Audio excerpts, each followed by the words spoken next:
मारा है, बता देते हैं। मेरे चाचा को मारा है, लोग गाड़ी चला है हमारे ऊपर।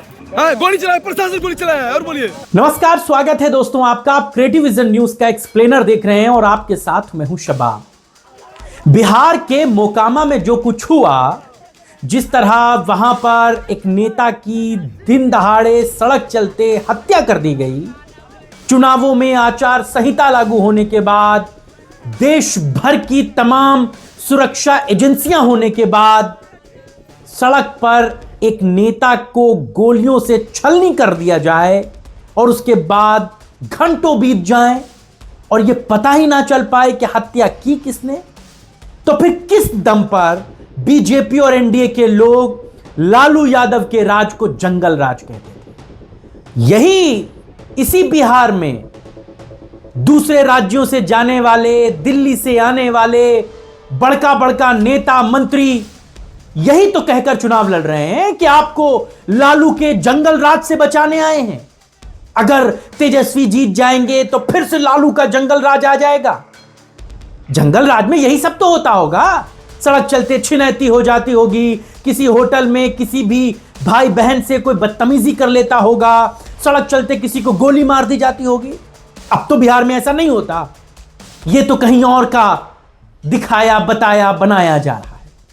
और सारी खबरें गोदी मीडिया से दूर हैं। वो तो खाली मुर्गा लड़ा रहे हैं, डिबेट कर रहे हैं, तुम बताओ तुम बताओ तुम बताओ। खबरें कहीं नहीं है। खबरें जो हैं वो सोशल मीडिया पर ही हैं। चुनावों से ठीक पहले सड़क चलते एक दुलार चंद यादव की हत्या कर दी जाए और सवाल यही उठता है कि कई दिन बीत जाने के बाद भी कातिल कहां है, किसको पता है। मोकामा के टाल क्षेत्र में खुशहाल चक के पास जनसुराज पार्टी के प्रत्याशी पीयूष प्रियदर्शी का काफिला गुजर रहा था। कहानी आपको संक्षेप में बता देता हूं कि हुआ क्या और कैसे हुआ। वो अपने सैकड़ों समर्थकों के साथ रोड शो कर रहे थे, प्रचार कर रहे थे। उनके समर्थन में बाहुबली दुलार चंद यादव भी साथ थे। तभी उस रास्ते से जदयू प्रत्याशी एक और बाहुबली अनंत सिंह, वही अनंत सिंह जिनकी आंखों से चश्मा नहीं उतरता, वो अंधेरे में भी नाइट विजन वाला चश्मा लगाते हैं, उनका काफिला गुजर रहा था। इसी दौरान दोनों ही पार्टियों के समर्थकों के बीच बहसबाजी हुई। कुछ देर में यह मामला टकराव तक पहुंचा, हिंसक रूप ले लिया। बात बढ़ी तो ईंट पत्थर चलने लगे, गाड़ियों के शीशे तोड़ दिए गए। इस बीच कहीं से गोलियां भी चली और गोली दुलार चंद यादव के पैर में लग गई। वो गिर गए, उन पर गाड़ियां चढ़ गईं। अस्पताल ले जाते उनकी मौत हो गई। पोस्टमार्टम रिपोर्ट ने दिल दहला दिया। बताया यह गया कि पैर में गोली लगने से दुलार चंद की मौत नहीं हुई, बल्कि कुचलने की वजह से उनको जो चोटें लगी उससे उनकी मौत हुई। एक्सरे में हड्डियां चकनाचूर हुई। सवाल यही, 48 घंटे से ज्यादा का समय गुजर गया है। कातिल कौन था, क्या सुराग है, क्या गिरफ्तारी हुई? दुलार चंद यादव के पोते रविरंजन यादव रोते हुए कहते हैं कि मेरे दादा गरीबों के लिए लड़े थे, जनसुराज के साथ थे। अनंत सिंह ने उन्हें धमकी दी थी और पुलिस कुछ नहीं कर रही थी। उनकी बातों को सुना जाना चाहिए। यह लोकतंत्र पर हमला है और एक बुजुर्ग कार्यकर्ता को सड़क पर मार दिया गया तो सुशासन कहां है? बिहार के बीच, चुनावों के बीच मोकामा में जनसुराज कार्यकर्ता और बाहुबली नेता दुलार चंद यादव की हत्या के मामले में फिलहाल चुनाव आयोग ने राज्य के डीजीपी विनय कुमार से रिपोर्ट तलब कर ली है।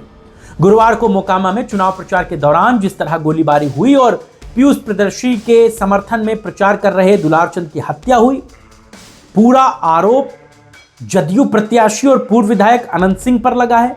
उनके साथ 5 लोगों के खिलाफ एफआईआर दर्ज हुई।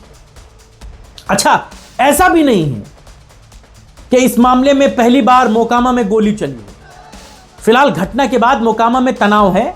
दुलार चंद यादव की शव यात्रा पर भी आज राजद प्रत्याशी और बाहुबली सूरजभान की पत्नी की गाड़ी पर पथराव हुआ। इसमें उनकी गाड़ी भी क्षतिग्रस्त हो गई। सूरजभान और वीणा देवी ने चुनाव आयोग से मामले में हस्तक्षेप की मांग की है। वहीं अनंत सिंह इस घटना के पीछे सूरजभान का हाथ बता रहे हैं। तो उसके बाद मुझे कोई मांग रहा है, हम लोग आए तो उसके बाद मुर्दाबाद मुर्दाबाद करने लगे। तभी वो कहे कुछ नहीं कोई बोलो, तो 30 गाड़ी हम आगे बढ़ गए, 10 गाड़ी हमारा पाछू रह गया। उसको कुल मारना चूरना शुरू कर दिया। बहुहेट हुआ, हम 40 गाड़ी आगे थे। अब पंजा कुल अंगड़ी में पहन लेता, रेलवे वाला कुल रोड़ा रख लेता, एकदम फूल तैयारी। सूरज भान के यह था कि लड़ाई झगड़ा कैसे हो जाए, तब वोट में ऐसे हो जाए। सूरज भान का ही खेला। दुलारचंद के पट्ठा रख रहा था, दिन भर गाड़ी दबाना, दिन भर कथी करना। दुलारचंद भी जमात में सबसे पहले दुलारचंद ने हाथ छोड़ा है कुल पर। वहीं नेता प्रतिपक्ष तेजस्वी यादव ने भी सवाल उठाते हुए पूछा है कि प्रशासन कहां है, कौन गुंडों को बचा रहा है। 40 गाड़ियों के साथ काफिला निकाला जा रहा था। उन्होंने कहा चुनाव आयोग को खुद इस मामले में संज्ञान लेना चाहिए। बात यहां से यही पूछी जा रही है कि दुलारचंद यादव की हत्या की तो की किसने उनके ऊपर गाड़ी चढ़ाई और वो कब गिरफ्तार होगा। और दूसरी बात, क्या दुलारचंद यादव की हत्या के बाद मोकामा में राजनीतिक समीकरण बदल जाएंगे? क्या दुलारचंद यादव की हत्या के बाद जन स्वराज पार्टी के प्रत्याशी को एक लोगों का सिंपैथी मिलेगी, लोगों की तरफ से उनके साथ चीजें जुड़ेंगी? ये अपने आप में बड़ी बात है। लेकिन मोकामा में ऐसा पहली बार नहीं हुआ, इससे पहले भी बहुत बार गोली चली है। साल था 1991, लोकसभा चुनाव में हिंसा का बड़ा रूप हो गया। मतदान के दिन कांग्रेस के पोलिंग एजेंट सीताराम सिंह की हत्या कर दी गई। घटना के बाद पोलिंग बूथ पर अंधाधुंध फायरिंग हुई, करीबन 8 लोग जख्मी हुए। इस वारदात ने पूरे इलाके को हिलाकर रख दिया और निष्पक्ष चुनाव पर सवाल खड़े हुए। फिर आया साल 2000, इसमें भी विधानसभा चुनाव में हिंसा हुई। बाहुबलियों की रंजिश ने भावनचक गांव को रणक्षेत्र बना दिया। सैकड़ों राउंड फायरिंग हुई, बच्चू सिंह समेत कई लोगों की हत्या कर दी गई। इस घटना ने भी उस समय की प्रशासनिक व्यवस्था को हिलाकर रख दिया था। 2005 के विधानसभा चुनाव भी खून खराबे से मुक्त नहीं रहे। बढ़िया की सीमा पर बसे नौरंगा जलालपुर गांव में बाहुबली समर्थकों ने 3 लोगों को मौत के घाट उतार दिया। इस चुनावी हिंसा में गोपाल, सलवीर और भोसगवा की जान चली गई। और अब 30 अक्टूबर को जन स्वराज पार्टी के प्रचार अभियान में दुलारचंद यादव की हत्या के इस सिलसिले ने एक नई कड़ी को इसी में जोड़ दिया है। गोलीबारी की इस घटना के बाद से पूरे इलाके में भय है, सन्नाटा है। स्थानीय लोग वर्षों से चली आ रही राजनीतिक प्रतिद्वंद्विता और निजी दुश्मनी को जब चुनावी मैदान में उतरते देखते हैं तो वो कहते हैं नतीजे इससे बेहतर नहीं हो सकते।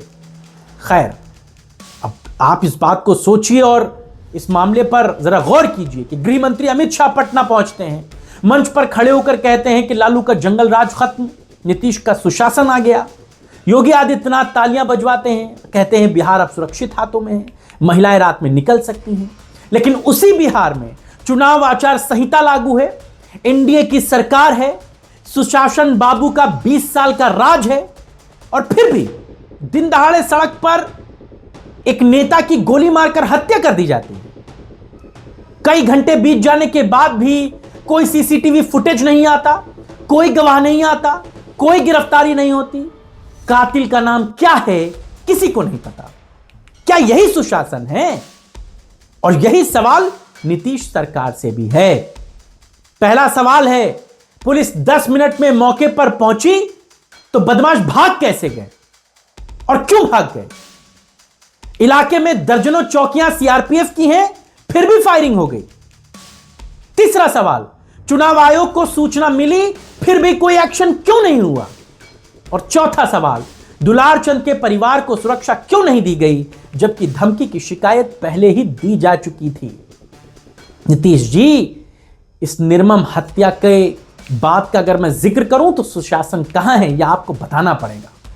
लोग बंदूक लेकर घूम रहे हैं, सुशासन की पोल खुल गई है। तेजस्वी यादव इस बात को खुलकर कहते हैं। और 6 नवंबर को वोटिंग होनी है, उससे पहले यहां पर जो चीजें बन रही हैं वो अच्छी तो नहीं कही जा सकती। अब बात इसी बात की कि इस हत्या के बाद मोकामा में क्या बदल जाएगा। क्या जनसुराज को सिंपैथी वोट मिलेगा? एनडीए की सुशासन वाली छवि पर गहरा आघात होगा? घटना के बाद से अति पिछड़े वर्ग में गुस्सा है, महिलाएं बुजुर्ग अब डर के साए में हैं। और जिस तरह जब शव यात्रा निकली और उस पर पत्थरबाजी हुई, पुलिस मूक दर्शक बनी रही, तब भी अपने आप में ये बड़े गंभीर और चीखते सवाल हैं। दोस्तों, जिस तरह हत्या के बाद पूरा बिहार सख्त है, लेकिन इस घटना ने सबसे ज्यादा जो नुकसान किया है वो नीतीश कुमार की सरकार को किया है। सुशासन का डंका बजाया जा रहा था, वो अब सवालों के घेरे में है। क्या बिहार की जनता माफ करेगी? क्या 6 नवंबर को वोटर सुशासन की सच्चाई पूछेंगे? ये सवाल नीतीश कुमार का जवाब इस पर उन्हें देना होगा, क्योंकि याद रखिए, खून सूख सकता है लेकिन सवाल मिटते नहीं। आज की चर्चा में बस इतना ही। आप इस खबर से जुड़ी हुई अगर किसी और पहलू को बताना चाहते हैं तो हमें जरूर बताइए। आपके राय और विचारों का हमें इंतजार रहेगा। इजाजत दीजिए, नमस्कार।